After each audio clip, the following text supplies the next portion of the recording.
Larisa, Dev will introduce you, and we have Dev and Sophia both, and I'll be there to manage the things, question answer, and I'll inform you. Okay, Sophia is here. Sophia and Dev both will manage. Over to you, Dev.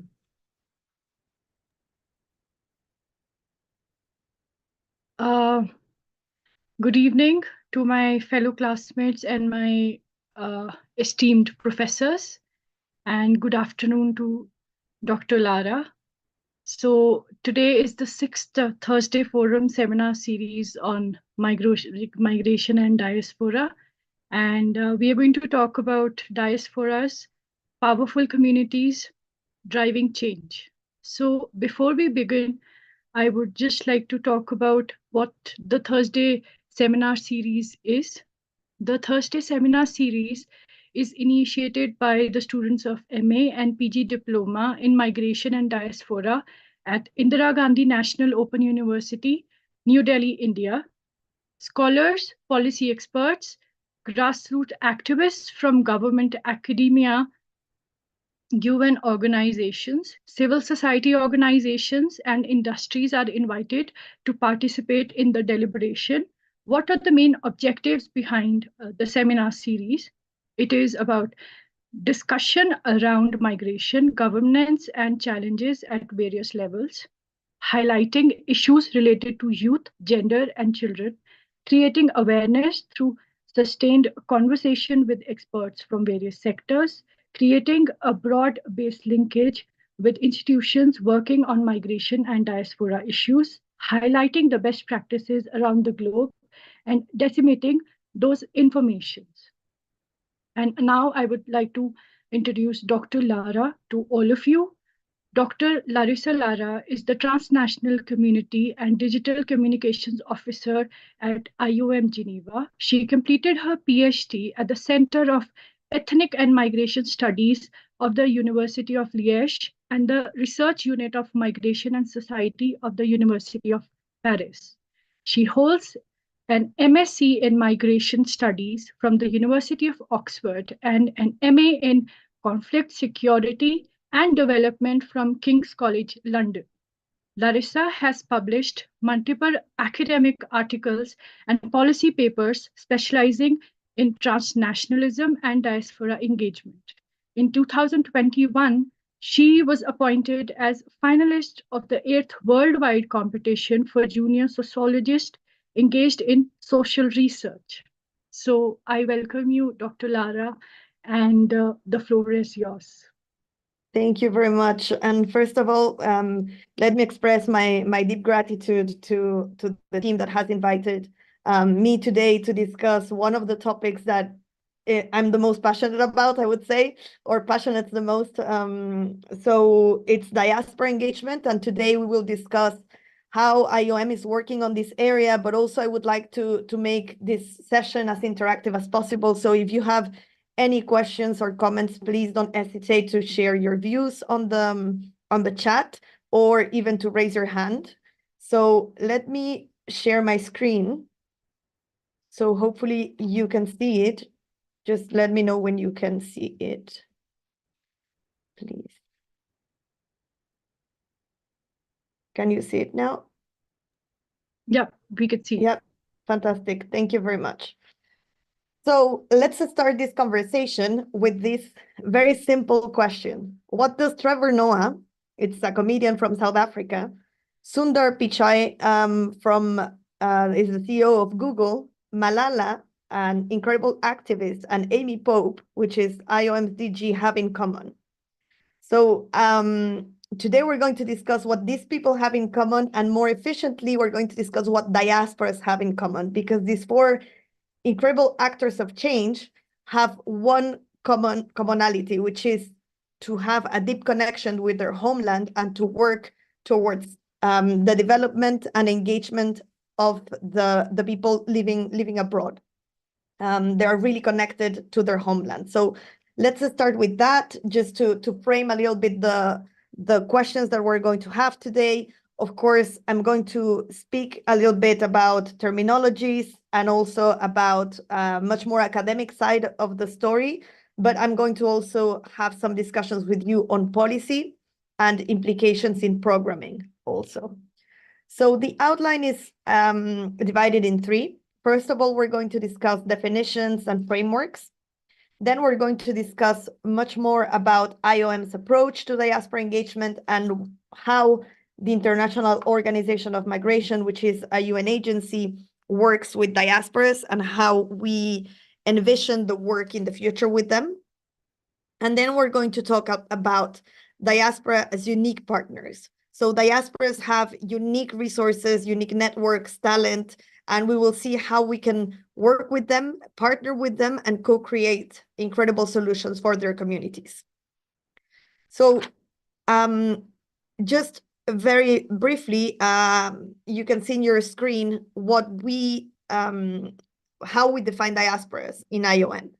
So let's go through this definition together. Migrants or descendants of migrants whose identity and sense of belonging, either real or symbolic, have been shaped by their migration experience and background. It's very important to highlight that we're considering not only migrants, but also descendants of migrants. So I know it's a little bit tricky to measure these populations because there is not, I would say, a robust system of doing it, but it's very important because if we consider migrants, it's only 3.6 more or less % of the population, but when we are including descendants of migrants, then the scope is much more larger. And if we think, for instance, about the United States, it's a country that has been really built with diasporas. So just to give you a little bit of the sense of why this definition is so important. The second part of the definition says, these communities or diasporas maintain links with their homelands and to each other based on a shared sense of history, identity, or mutual experiences in the destination country. This is also very important because it gives us the scope to have a flexible definition in the sense that we're allowing the individual to actually identify as diaspora member.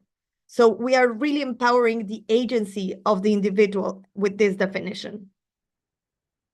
When we are studying diaspora engagement, we have to look specifically at 3 levels. The first one is the macro, the second one, the meso, and finally, the micro. When we're discussing the macro structures, the unit of analysis that we need to consider is really large-scale institutional factors, really structural factors. For instance, governance, states, etc. When we look at the mesostructures, we're looking more at structures built by migrants. So it could be migrant networks, migrant communities, or even the migration industry, which is particularly relevant when we're analyzing, for instance, pathways of mobility. The last element is the microstructures, which are basically practices of migrants and families. And this is very important because this actually is the grain, the really early beginning of the commitment of the communities back to their homeland. So it's important to see how the microstructure, that love from the homeland, really sparks a change in the meso and in the macro levels. So with this, I wanted also to emphasize how to unpack and how to start analyzing in a much more rigorous way the dynamics that happen in transnational settings in diaspora communities. So here you can see 5 different spheres of engagement. The hostland, which is basically the country of destination, the homeland, which is the country of origin. It's important to consider global dynamics. So what's happening at the global level, specifically because it's related to diaspora networks. So as you can see in the slide, diaspora is also a very important block or sphere to consider when we're analyzing engagement. Diasporas are not only, let me take an example, the Indian community living in the United States. Diasporas it's the amazing elements that the Indian community across all the different countries bring together. So Indians living in the UK, Indians living in France, Indians living in the US. So all of this transnationality is what happens at the diaspora level. So very important to consider. Finally, the individual level. In the individual level, we can think about sense of belonging. We can think about individual motivations, skills, talent, and what really drives that commitment with the homeland. So these are the 5 spheres. When we're talking about diaspora engagement in development, and I'm showing at this stage all the SDGs, it's very important to consider that depending on the interest of commitment, the passion, the talent, the skills of the diaspora, they are going to develop specific initiatives to support and accelerate these development goals. So whenever we're studying diaspora and the linkages with development, we have to think about how they are involved, where they are, why are they doing it, and how they are doing it. So something that we are trying to work more and more is trying to measure also the impact of the work that diasporas are doing. So if we come up with specific ways of measuring it, it would be much more, well, easier, not only for diasporas and policymakers, but also for the governments to realize about this true potential of diasporas, contributing to each of these different elements and sustainable development goals. So before we continue, I wanted to ask you in the group, and I would kindly ask also support from my colleagues to moderate, if anyone in the audience can provide us with examples of specific programs that you know that have been developed by diaspora communities and that support directly the diasporas back home. If there is any example, we would welcome it. I think I don't see any hand. Is Manisha's hand? Manish raised hand. Yeah. So I want to talk about the Indian story. Like one of the biggest diaspora, not the biggest, but the from a diplomatic point of view, is the Tibetan diaspora which arrived in India, right? So I mean, the Tibetan who arrived in India, it was something which was going to happen. The Indian government was very well aware that one day or other it was going to happen because of the change of government in China, and it actually happened. So here I will only talk about the engagement what we have done. Now I want to share with you that the Indian government at the central level, they have, enacted policies that provide very special facilities for the Tibetan diaspora in terms of they can have access to the land, not usually, but in a group. And even you must be aware that we have a flagship program of Mahatma Gandhi, rural employment generation scheme that gives 100 days of paid work. So Tibetan refugees were even given into that. And there is an entire government of services offered by the Indian government at the central level and also followed by the state government. So I think that this is one of the unique examples, because in the case of Bangladeshi refugees, they came and they had to go back after the liberation of Bangladesh. But the Tibetan, they continue to stay here in India. In fact, they are the largest Tibetan diaspora in India. So I would like to say that this is the one example where the Indian government has acted proactively and provided comprehensive range of solutions for the long-term subsistence of the Tibetan diaspora in India. Thank you so much, Manish, for sharing this example. And absolutely right, you started mapping already the different actors and how the Indian government has a structural approach to diaspora engagement. I think it's very important to point out that. And something that I really liked about your intervention is the sectoral approach. You mentioned rural and employment, so really concrete solutions for development. So thank you so much for bringing that example. Anyone else before we keep moving? I see Ashim. Hi, ma'am. Yes. Good evening. This is Fadesh Parkipanla from Telangana, India. Mm-hmm. I'm a unionist. My organization name is Pravasi Mitra Labor Union. that was affiliated to Building and Woodworkers International also. Recently, I got a information from Rajni Murthy. She is in Qatar. She basically from Andhra Pradesh. She working in Qatar. The same time, she uh, planned this program English language proficiency develop in Andhra Pradesh schools. Andhra Pradesh is a state in India. They made some network that people will give classes by the Zoom conferencing to school teachers. Capacity building of English language.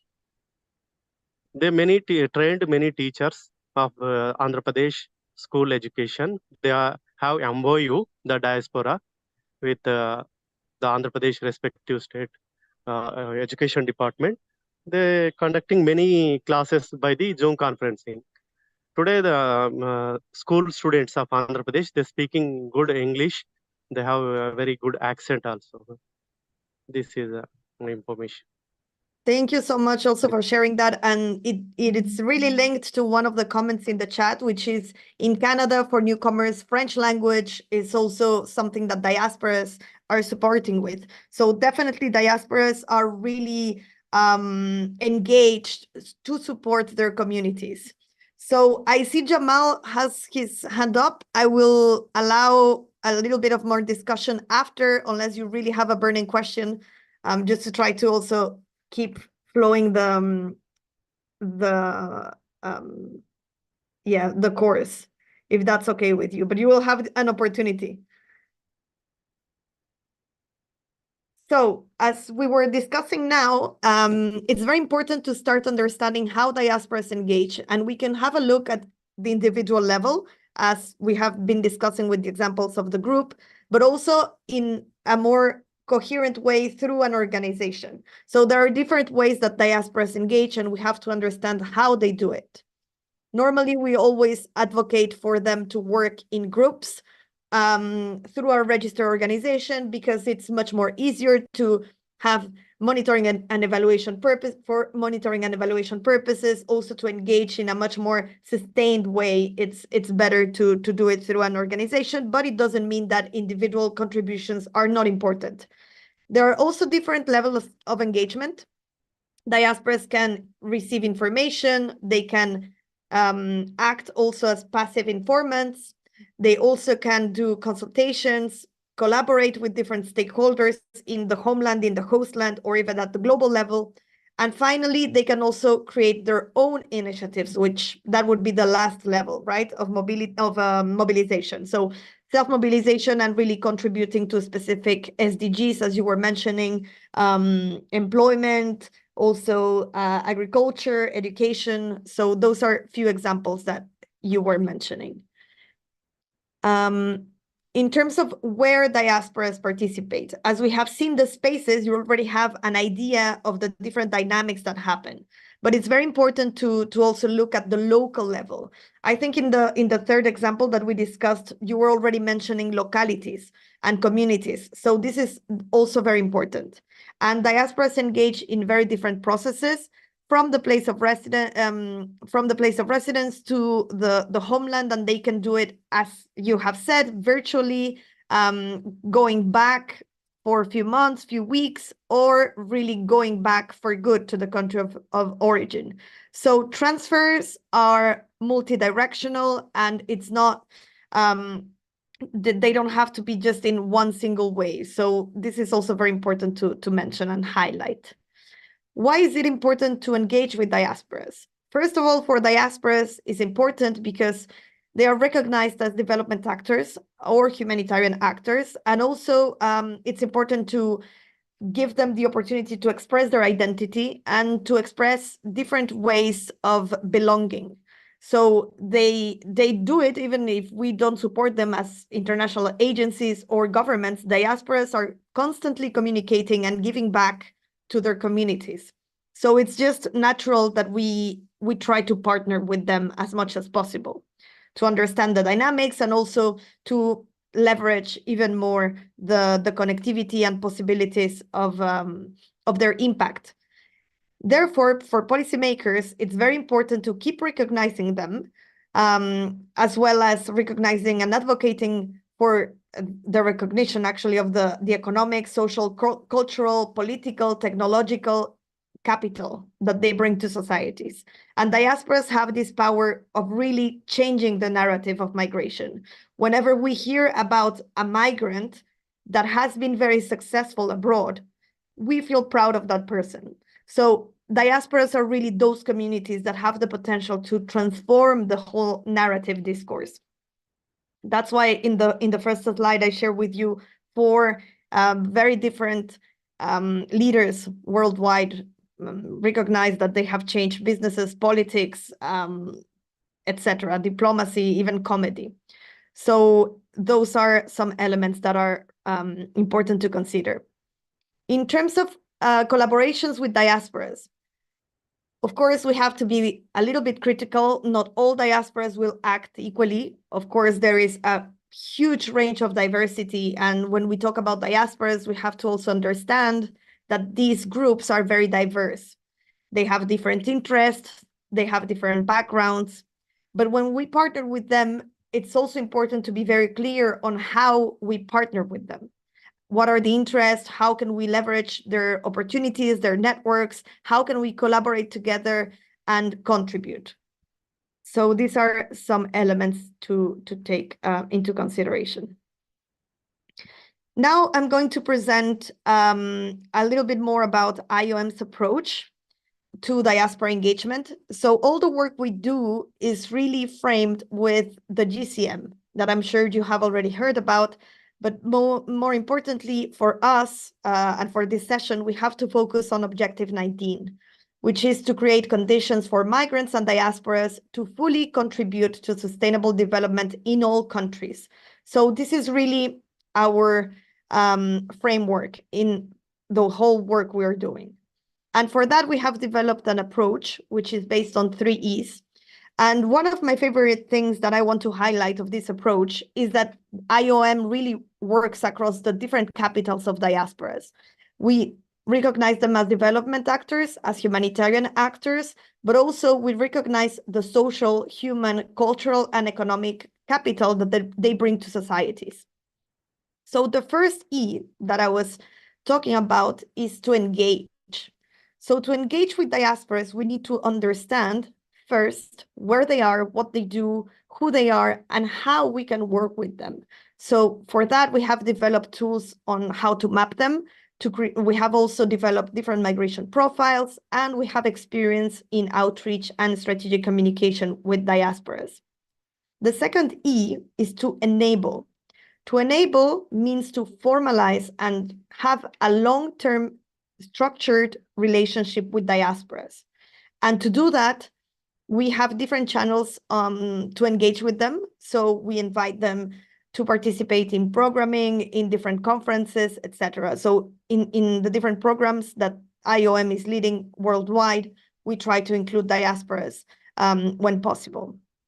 And also we advocate for their recognition as actors of development and humanitarianism. So this is really important because once you have an ecosystem that is formal, you can keep feeding on it and building on it.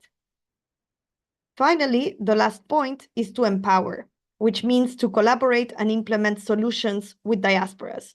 And to do that, we have also developed peer-to-peer trainings, capacity buildings, and we are always advocating for a sectorial engagement. So in this case, from your experience, you have highlighted that education, rural development, and employment are some key elements.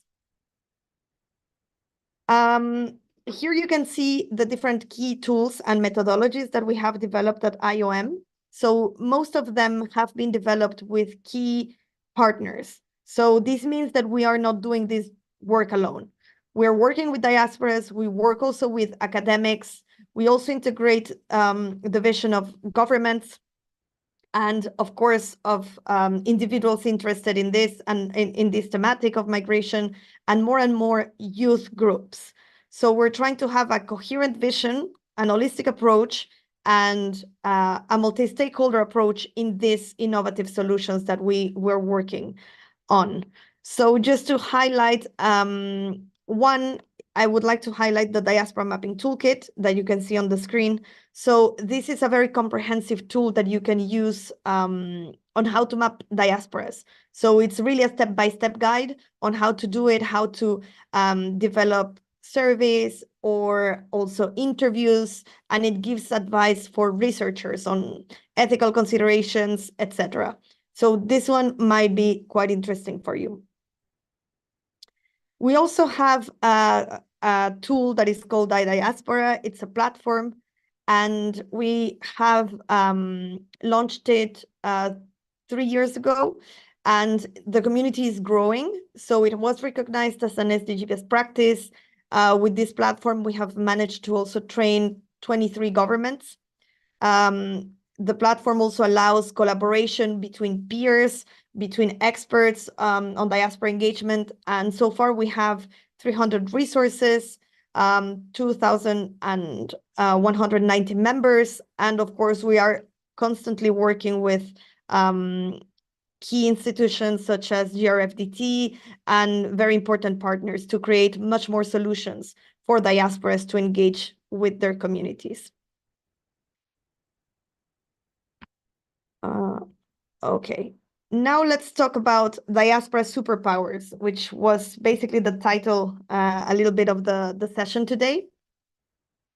So I would like to start with giving you the floor first on any idea of what this could entail. What would you say that it's a diaspora superpower?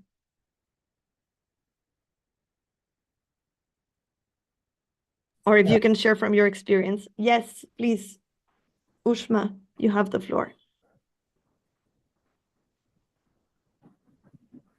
Am I audible? Yes. Yes, I wish to say that the diaspora community is the superpower community because they are the only global people who are moving, and they are moving like ambassadors because they move with their culture and they try to prove their culture with their ethnic identities. That's why they could be considered the superpowers. Thank you. Excellent. I also know Jamal wanted to speak. If you want also, please just raise your hand. Ashim, would you like to take the floor? Madam, I wish to ask one question afterwards. Yes. If I'm not interrupting, may I? Yes, please go ahead.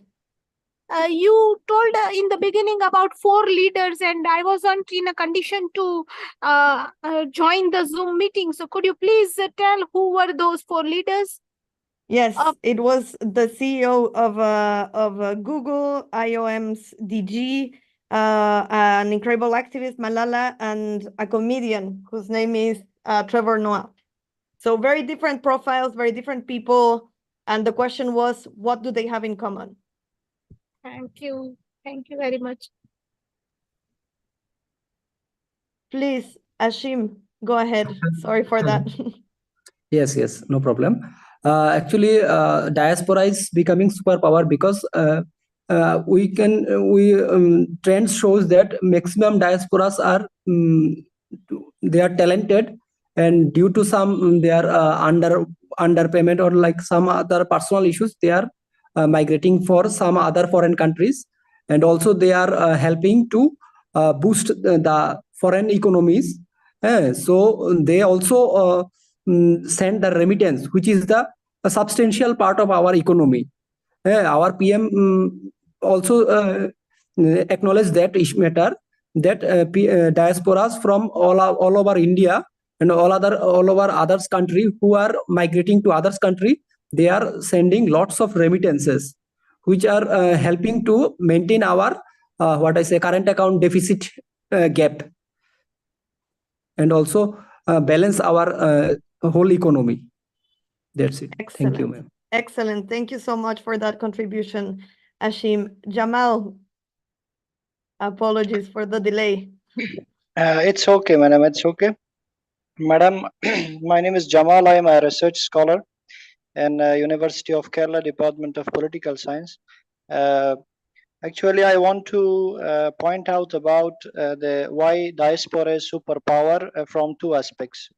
First of all, from the aspect of politics and political science, if we see, I belong to Afghanistan, and right now in Afghanistan there is a de facto government which has not been recognized by a single country as a legitimate government in Afghanistan.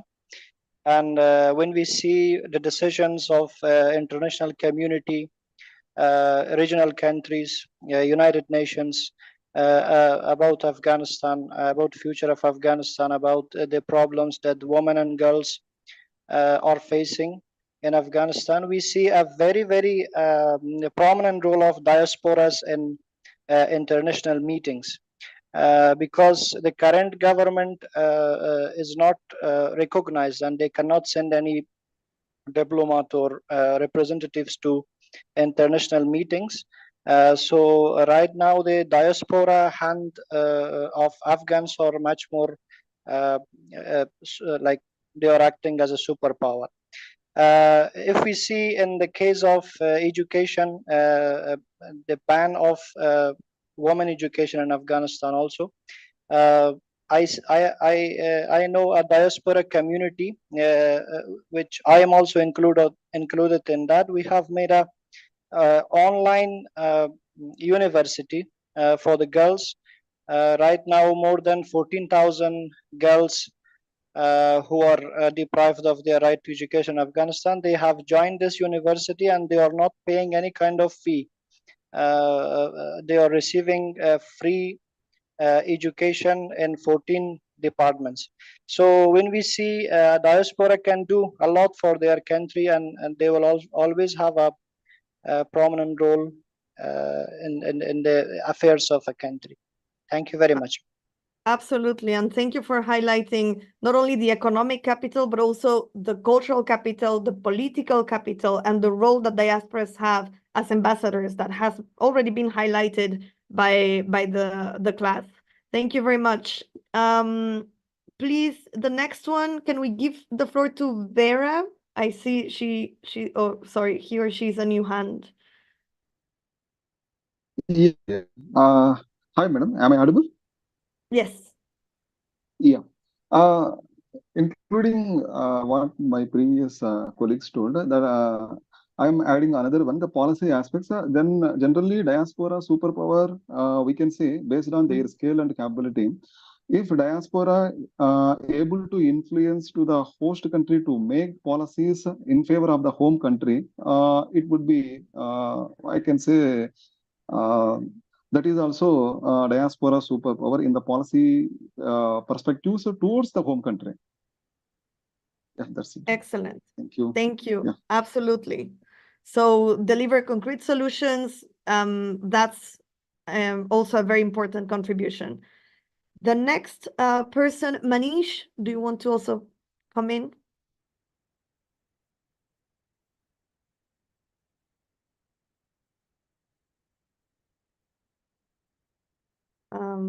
Otherwise, can we go to Mihir?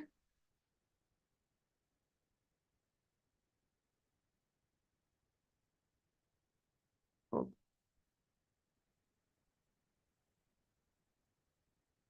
Yes. Okay.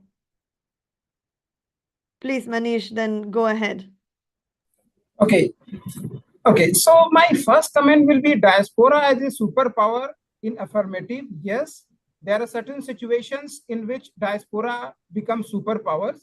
Some of the example could be like Sikhs in present day Canada, right? They have a very strong voice. They are able to affect the politics of Canada as well as what is going on here in India.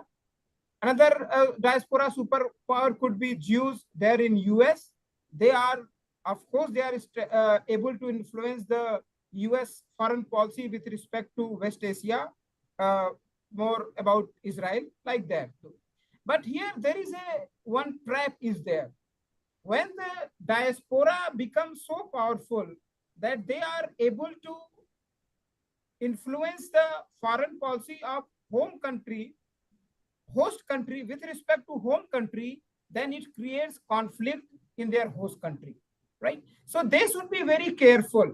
Their commitment should be to fully integrate with their host country, and yes, continue to have relation with their home country. But if they start showing that we belong to somewhere else, then they might get into problem in their host country. So I would like to say that a balancing act is needed to become a diaspora superpower, and it is a very tricky game. We need to be very careful. You know, when a political leader, for example, I talk about the Indian story. After taking over in 2014, our Prime Minister, Sri Narendra Modi ji, have visited many countries. And I don't want to hide, but he was the one leader who awakened the Indian diaspora all across the world. And in fact, everybody will agree to that. Now, in this case, that is a good thing for we as an Indian. But at the same time, it should not happen that the Indian diaspora, which is there in certain countries, let's talk about some small country like Fiji, their host countries should not feel that, oh, these guys were initially, they were looking like Fijian, and now we come to realize they originally belong to India. So that conflict should be managed. So again, I will finish by ending that diaspora, yes, they are becoming superpowers. They are able to influence the policies in host and home country, but they must keep a balance between the two so that they do not face negative consequences. Thank you, Manish. Very well said. I just have to add that I really appreciate your critical views on how to engage with diasporas, and absolutely right. We have to be careful also, not only in the short term, but also in the long term. And as you pointed out, diasporas are so diverse that it's very important to take that into consideration. So I'm giving the floor to me here, and then if you can keep it to 1 minute so we can advance in the class, but please go ahead, me here. Oh, you're muted. Sorry. We can't hear you.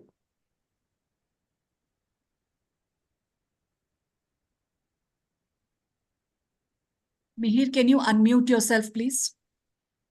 I think he has unmuted. Hello? Hello. Yes. Yes, madam. I am a research scholar from Central Institute of Gujarat. Yes, ma'am. We can say diaspora as a superpower because of 4 reasons. Because culturally, they are spreading the cultures of the homeland in the host land, and economically, they are also sending a huge numbers of remittance to the homelands, which is helping in the philanthropic works. And politically, they are also making the helping the in the foreign policy making, particularly in case of lobbying, in the case of dealing with certain cases that related to the homeland. And socially, they are also helping building the peace in the host land as well as in the homeland. That's we can say that diaspora is the superpower. Exactly. Thank you very much, Mihir. That's exactly objective of the SDGs 16, if I remember correctly, peace and justice. So thank you so much to make that linkage. Next, Anjali, could you share your views also? Good evening. Good evening. I hope I'm audible. I'm sorry, I'm actually outside, so sorry for any, sounds which come.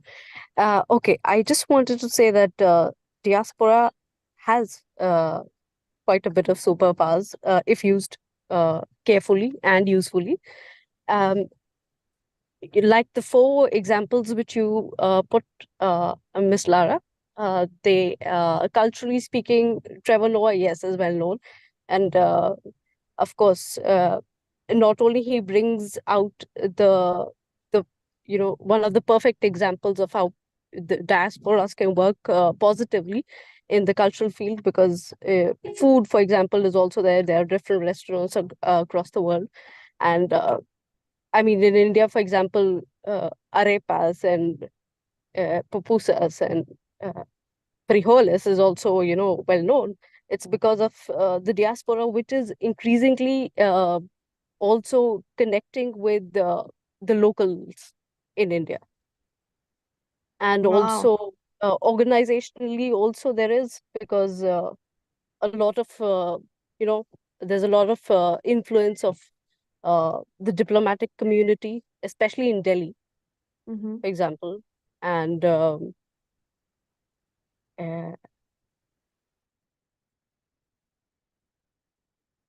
Thank you. Bob Oh, Marley was also, an exponent of Jamaica. So all said and done in India, all over, he's well known, and that's how Jamaica also became famous. So, could be said culturally also they are super. It's one of the superpowers of the diaspora.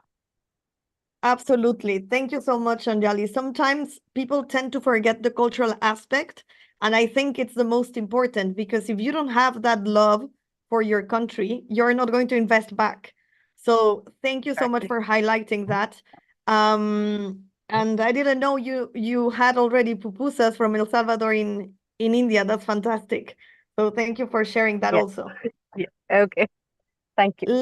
Let me go ahead with some slides. I promise that Murtala and Sumit, I have you in the list. Please don't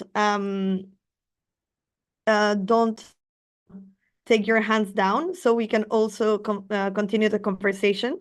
And thank you so much for your great participation.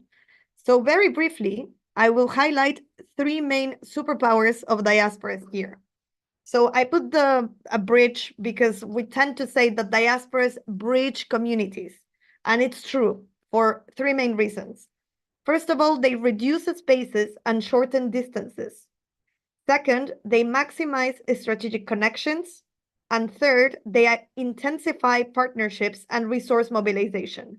So with all the examples that you have been given, which are very relevant, we have had political capital, diplomatic capital, educations, transfer of skills, talent, impact in policy and advocacy, culture,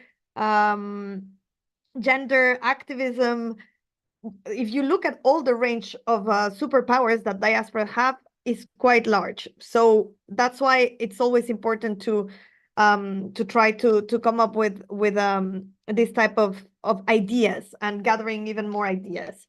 So I'm going to share with you a very nice quote from Dr. Jessica. She is a diasporan working very hardly for human and gender equality, human rights and gender equality. And she says that as members of diasporas, we can be unique communicators. Due to our experience in multiple cultures, diasporas are diverse, and we possess the ability to understand, tolerate, and adapt to various groups of people. We can comprehend the culture and backgrounds of diverse groups and adapt accordingly. So with this sentence, we can see that diasporas have always the capacity to be thinking at least in 2 settings: country of origin, country of destination. And I'm sure that some of you have traveled abroad, and you have seen that things work very differently when we're abroad. But diasporas have that capacity to adapt, to be resilient, to integrate different and navigate different systems, from the bureaucratic to the education. So it depends, political, it depends to the diaspora. So I'm going to give back the floor with these small reflections to Murtala and then to Sumit, please. If you have anything else to share on this superpower idea. Hello. Hello. Dr. Lee, am I audible? Yes, you're audible. Oh, fine. Actually, I want to give a... Oh.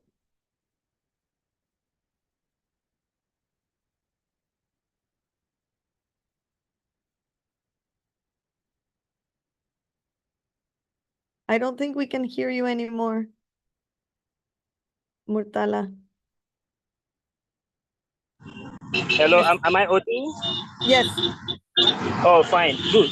I actually want to give an intervention on the impact of diaspora on my home country, Nigeria. It's a story of a young woman that returned from the USA to Nigeria 20 years ago and decided to join politics. She felt that her impact will make a lot of, bring about a lot of development from the diaspora, if we can have changes in our policies. So she joined politics and became a member of the House of Representatives and sponsored a bill. And eventually that bill culminated into an agency, the National Diaspora Commission. And she's now the pioneer chairman of that commission. She has actually she's organizing quarterly program with the diasporans. I think the last program was organized around the passport processing and issuance policy, which has, it's just a singular effort by an individual, initiating policies, engaging, developing legislations. And now that agency sparked a lot of debates. And so the contribution of diaspora is now, becoming a very significant factor in Nigerian politics.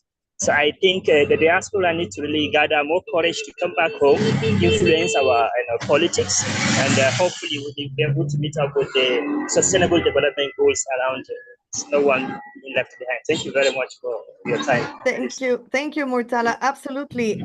We have already reflected on the Indian diaspora, but the Nigerian diaspora is also a powerful force. So thank you for sharing that story. Sumit, do you want to share your point of view?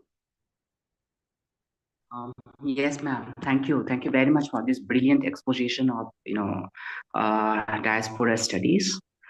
I would like to thank Dr. Sadanand Sahu for, organizing this kind of an event.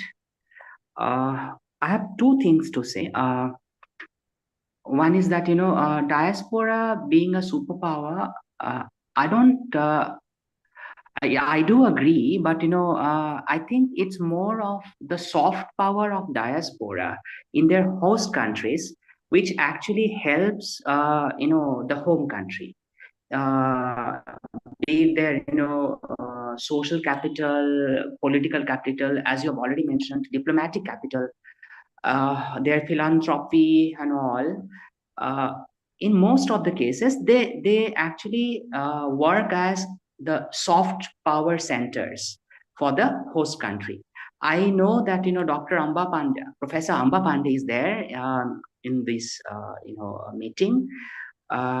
She is an expert. She has extensively written on the soft power of Indian diaspora in the Indian Ocean region. And there is one more thing, I want to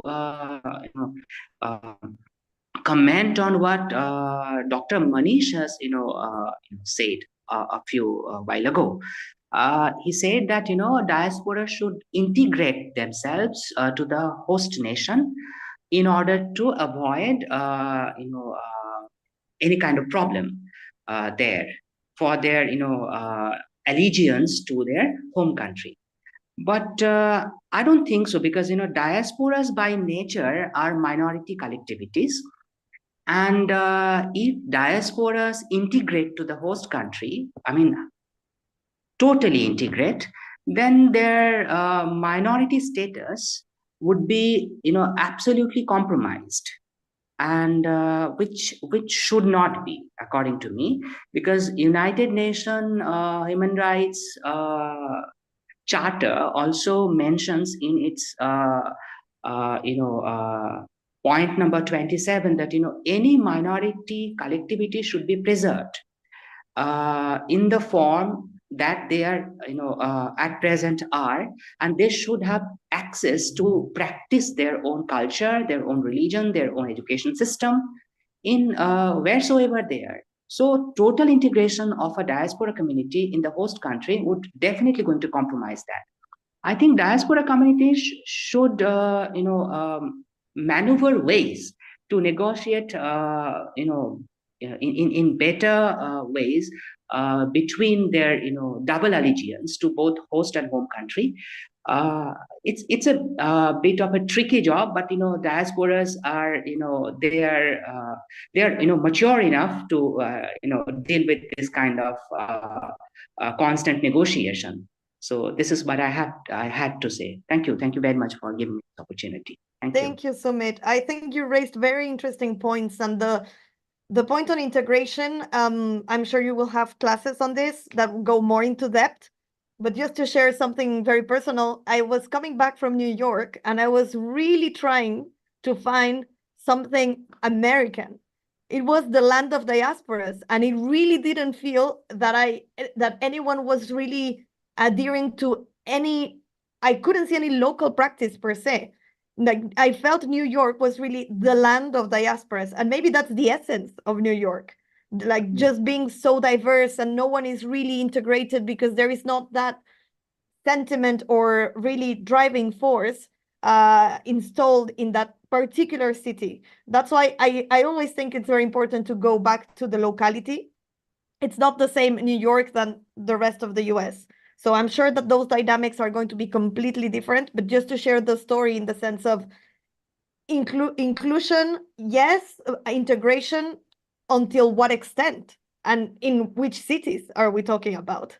So as you mentioned, the negotiation between sense of belonging and how diasporas adapt are very important to consider, but also the locality. Like, is the local population willing to allow diasporas to be that flexible? How much are they demanded to integrate, etc.? So thank you so much for those reflections. I will keep going because sometimes we get very excited in this and we still have some slides to go. But thank you. Really appreciate all your comments. Excellent comments. Let me keep going. So we already discussed a lot about diaspora superpowers, and I wanted to share some key pointers here with you. So diasporas can have multilingual proficiency and are resourceful people. They have also that cultural sensitivity and mediation skills, which goes back to the last point we were discussing.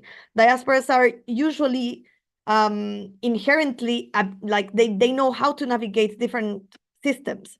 So they have these mediation skills quite strong. They also have enhanced empathy because once you move abroad, you are facing different challenges. So of course you have to not only struggle, but also adapt and help the others in different cases. They also have a global network, as we have already discussed, and they have storytelling skills. Also, thank you for the comment on the Nigerian diaspora. So with that powerful case, we can see really tangibly how diasporas collaborate in the policy world and how they are changing it. So I'm going to share, just before we close the session, something that came to my mind when I was reading this book. Adam Grant is an extraordinary researcher from Pennsylvania, and he wrote this book very recently, Hidden Potential. So at IOM, and I've seen it in different agencies, we're always talking about potential. People have the potential, migrants have the potential, diasporas have the potential, but what is really the potential? So I was very intrigued with this book because Adam Grant goes in 3 pillars to start measuring the potential. Of course, he doesn't talk about diaspora, he talks about corporates. He's actually an organizational psychologist, so he has different data from US companies. So that's the background of the book. But when I was reading it, I was constantly thinking about how to measure the potential of migrant communities and diaspora communities. So in the book, Adam Grant presents basically 3 pillars to measure the potential of people in general. The first pillar is to build character skills. The second pillar is to measure the structures of motivation and support that exist. And finally, the last pillar is the creation of systems of opportunity. So with these 3 pillars, he basically says that people become resilient people, and then they can actually access and reach their full potential. So as you can see, if we make the parallel to migration and specifically to diaspora studies, if we bring these 3 elements to how diasporas have potential concretely, we can see that in terms of building character skills, diasporas are creatures of discomfort. It's their definition. They absorb, they adapt, they are resilient, they navigate different systems, they adapt to different languages, to different cultural systems, social structures, administrative systems. So diasporas have that character skills. The second pillar on the structures of motivation and support, this was very relevant to see because diasporas basically, as you have pointed out with your examples, specifically the language, diasporas guide newcomers across mobility pathways. Diasporas help newcomers to get a job, to access housing and opportunities once they reach the country of destination. So they support, they also act as sponsors, conveners, and I think that's also very important to highlight because they act really as a community supporting the newcomers. And finally, in terms of creations of system of opportunity, diaspora entrepreneurs, leaders, intellectuals open doors and offer new opportunities, not only to newcomers, but also to people that, as you pointed out, that are from minorities. I'm Latino American, and when I see a Latino succeeding, it's inspiring for me because I don't normally see this type of people in power situations. So that is very inspiring, and I think those models have to be replicated worldwide. So this is the last opportunity, if I remember correctly, yes. But if you can just share any other thoughts on how do diaspora communities support newcomers, what opportunities you see, limitations, please, I think this is the last chance to share your views because we're almost concluding the session, but I wanted to give you one last chance to express your opinions.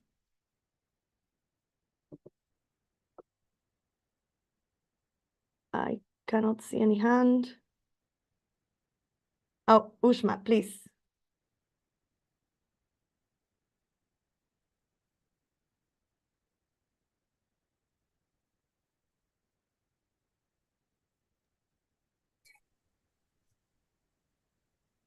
Hello. Hello. Am I audible? Yes.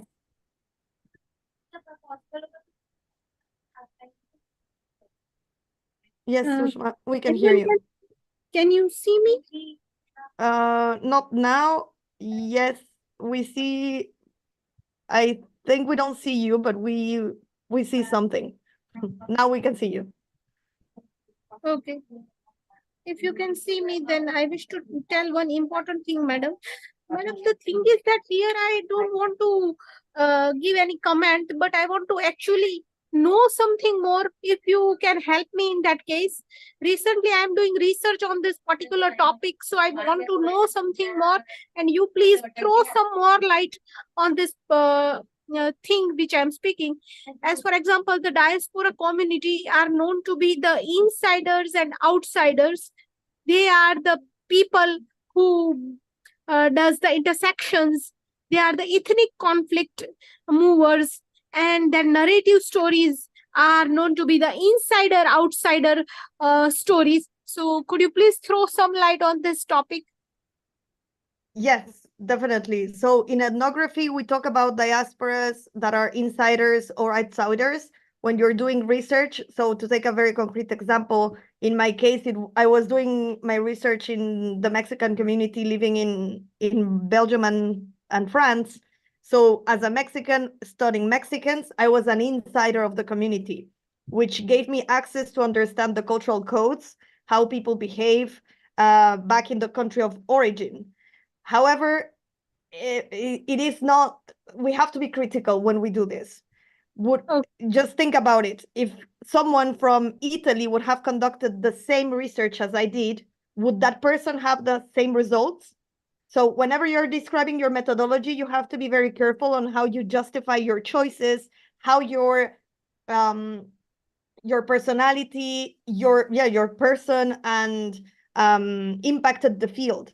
So being an insider has its benefits, but also we have to analyze it critically because sometimes we might miss something that an outsider can see.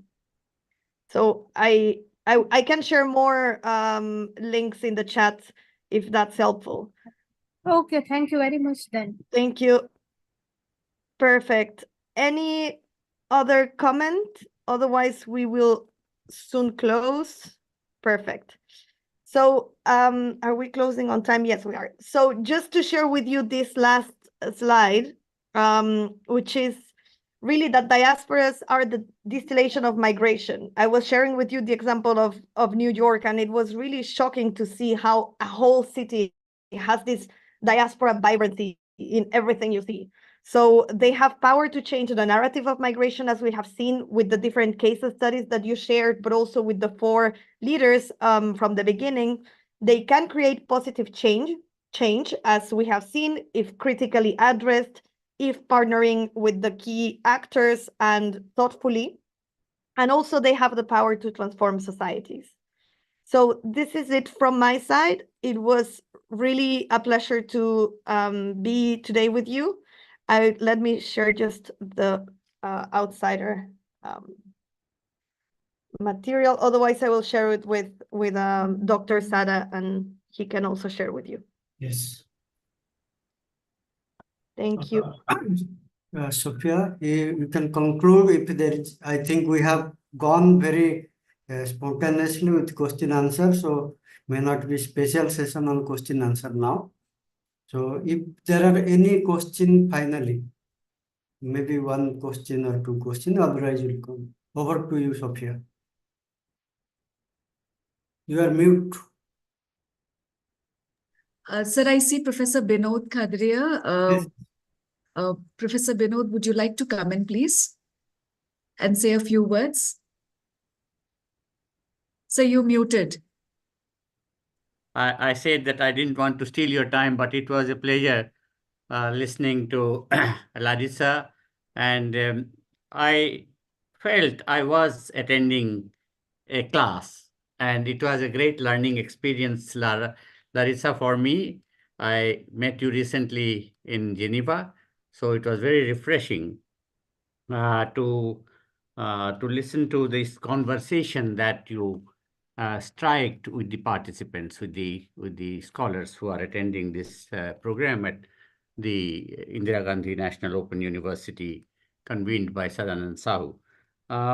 I think the thoughts that came to my mind while listening were that you projected objective 19 of the GCM and read that out. I think it's important for all of us as students of migration to realize, and you actually mentioned it in your last slide, when you say diaspora is a distillation of migration, of migrants. That actually is important to bear in mind, that diaspora is a subset of migrants. Migrants are the flow, whereas diaspora is the stock. That one has to keep in mind, and they are not necessarily the citizens of the country of origin, particularly the Indian diaspora. People are no longer Indian citizens because India does not allow dual citizenship. Many other countries do, and that I think is an important point that we can. The other point that comes to my mind in terms of the role of the diaspora, particularly, I was thinking in a different line when you asked about the question about diaspora superpowers, because superpower is a term which is being used in different contexts over time. In fact, the 21st century was called the Asian superpowers, century of the Asian superpowers, and they were India and China, basically. So, and Chinese diaspora is equally important to be kept in mind. But whatever discussion that took place gave me new insights in terms of thinking what superpower means.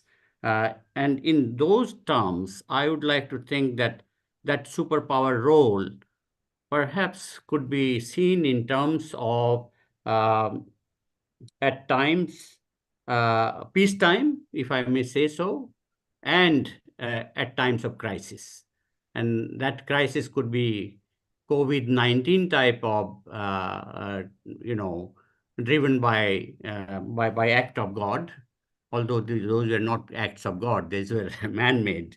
And wartime, what comes to mind is the Ukraine conflict and so on. At these points in time, what could be the roles?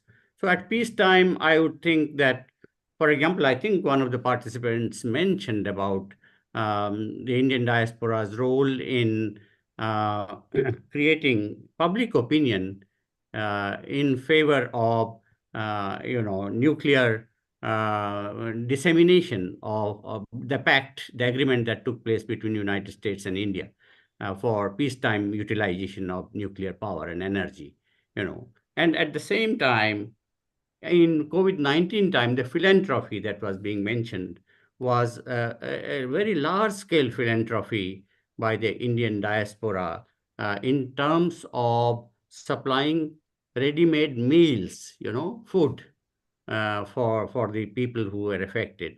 So these are some of the examples that actually fit very well with the discussion, with the discourse that we had with Larisa today. I will not like to go on and steal more of your time, but I must say that I thoroughly enjoyed. Thank you.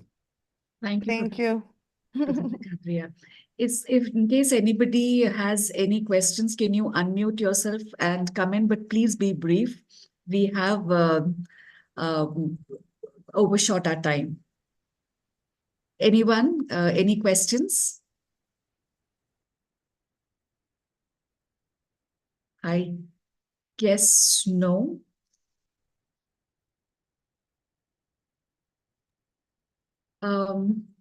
Thank you so much, Larisa.